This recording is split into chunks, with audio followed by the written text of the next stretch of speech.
What is the Quran? It is a set of 7th century revelations from God made to Muhammad in 2 cities, Mecca and Medina, in what is now Saudi Arabia.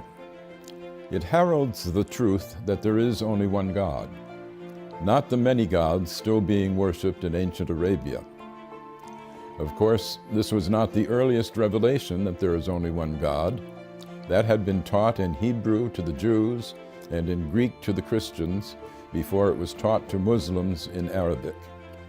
These 3 sets of revelation set apart the people of the book, each with their own special covenant from the same God. There is only one. We believers in one God are on the same team, as it were, and should protect one another's places of worship, listed in the Quran as monasteries, churches, synagogues, and mosques, where God's name is much invoked. The Quran does not confine God's action to the formal covenants of religion. God tells us that He sends messages to all men all the time, beginning with Adam, who repented his sin in the garden and became the first prophet. The unending stream of prophets includes Moses and Jesus. Muhammad himself is the seal of the prophets, not as canceling former covenants, but as confirming them. But the love of God is not brought only by human messengers in the Quran.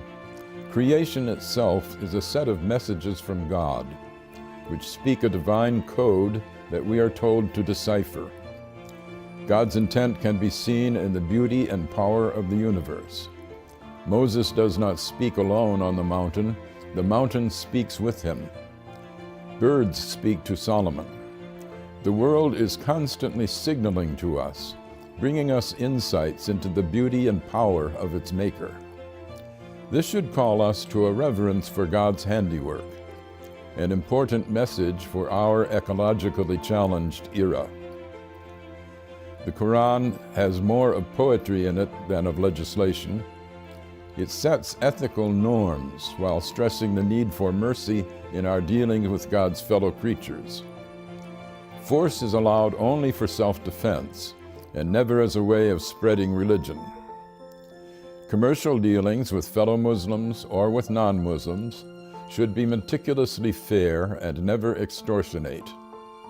The relations of the sexes were still polygamous in the 7th century, as among the ancient Hebrews and the original Mormons, but women are to be honored. In fact, the dowry that was paid to a husband's family by the bride's family in Europe was paid in the Quran directly to the bride, and she retains this bride right even if the husband divorces her or if she divorces him. This carved out an area of women's rights unparalleled in the 7th century. The Quran is a book of many levels and great depths. Even non-Muslims can learn from it, as Pope Francis has proclaimed. I am Gary Wills for the Amir Stein Center.